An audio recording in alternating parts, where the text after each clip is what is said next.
네, 손으로 푸는 통계입니다. 오늘은 27번째 시간이고요. 지검정의 한계에 대해서 설명드리고요.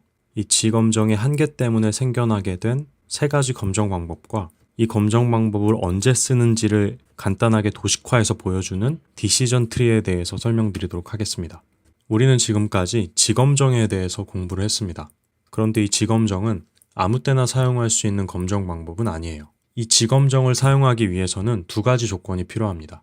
첫 번째는 모분산을 알고 있어야 된다는 것이고요. 두 번째는 센트럴 리밋 티어럼이죠. 중심극한 정리를 사용할 수 있을 만큼 표본의 크기 n이 충분히 커야 된다는 두 가지 조건을 만족해야 됩니다. 또는 표본의 크기가 충분히 크지 않더라도 모집 단위 정규 분포를 따른다는 확실한 확신이 있으면 지검정을 사용해 줄 수 있습니다. 자, 이 첫 번째 조건인 모집단의 분산을 알아야 된다는 조건은 표본 평균을 정규 분포로 가정할 때 모집단의 평균과 n분의 시그마 제곱의 이 자리에 모분산이 들어가게 되죠. 그래서 우리가 표본 평균으로 가정할 정규 분포의 분산을 구하기 위해서는 이 값이 있어야 됩니다. 만약에 이 값을 모른다면 정규 분포 함수가 어떻게 생겼는지를 알 수가 없겠죠. 그리고 이 두 번째 가정은 n이 충분히 커야지만 정규 분포를 가정할 수가 있습니다. n이 충분히 크지 않다면 정규 분포를 가정할 수가 없는데요. 대신에 모집 단위 정규 분포를 확실히 따른다면 표본의 크기가 작을지라도 정규 분포를 가정해 줄 수가 있습니다. 자, 그래서 지검정은 생각보다 까다로운 그런 검정입니다. 이때 우리에게는 이런 질문이 생깁니다. 첫 번째 질문은 표본의 크기 n이 충분히 크다는데 얼마나 커야 되는 것인지에 대한 질문이 생기고요. 두 번째 질문은 만약에 우리가 모분산이 얼마인지 모른다면 검정을 할 수가 없는 건가? 이런 질문이 생기죠. 그리고 세 번째 질문은 표본의 크기가 충분히 크지 않다면 검정할 수 있는 방법은 없나? 이런 질문이 생깁니다.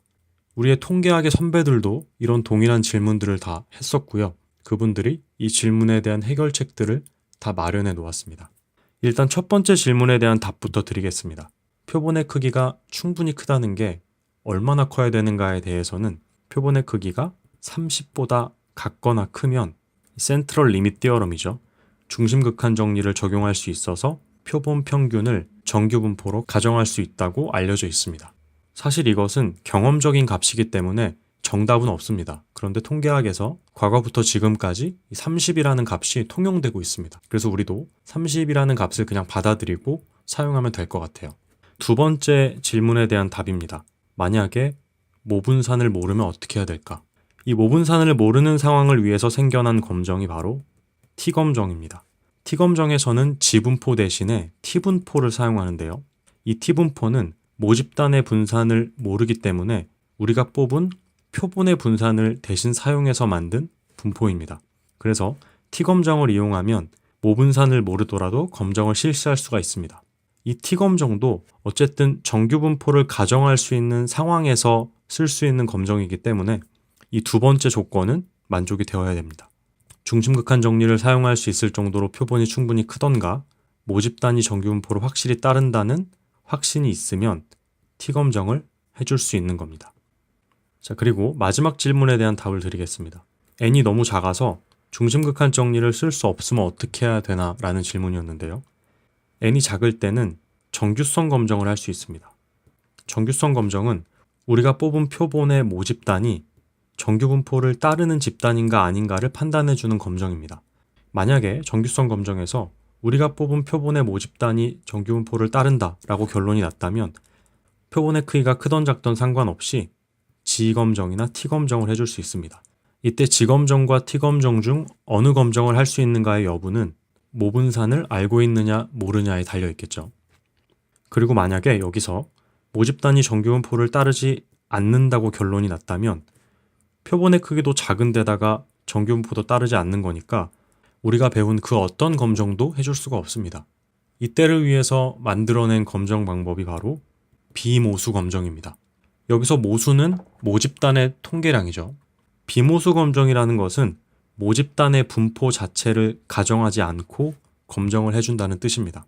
이번 강의에서 언급한 T검정, 정규성 검정, 비모수 검정은 앞으로 있을 강의에서 자세히 설명을 드릴 거고요. 오늘은 이런 검정이 있다는 것만 알고 넘어가시면 됩니다. 자, 우리가 방금 이렇게 열심히 검정들을 분류하긴 했는데요. 사실 너무나 복잡합니다. 언제 뭘 써야 되는지를 한눈에 알아볼 수가 없죠. 그런 문제를 해결하기 위해서 생겨난 것이 바로 디시전 트리입니다. 결정 트리라고도 하는데요. 결정을 도와주는 나무라는 뜻이죠. 이게 나뭇가지가 뻗어나가는 것처럼 생겨서 트리라는 이름을 붙였습니다. 자, 한번 위에 있는 상황을 가지고 결정 트리를 만들어 보겠습니다. 자, 여기 우리에게 데이터가 주어져 있고요. 이 데이터가 주어진 상황은 크게 둘로 나뉠 수가 있습니다. 모분산을 알고 있는 상황과 모분산을 모르고 있는 상황입니다. 모분산을 알고 있는 상황은 또 둘로 나뉠 수 있는데요. 우리가 뽑은 표본의 크기가 30보다 큰가, 표본의 크기가 30보다 작은가로 나뉩니다. 모분산을 알고 있고 표본의 크기가 충분히 크다면 중심극한 정리를 이용해서 표본 평균을 정규분포로 가정할 수 있고요. 거기다가 표본 분산을 알고 있으니까 표본 평균의 정규분포 곡선을 완벽히 정의할 수 있죠. 이때는 어떤 검정을 사용할 수 있을까요? 지검정을 사용할 수 있습니다.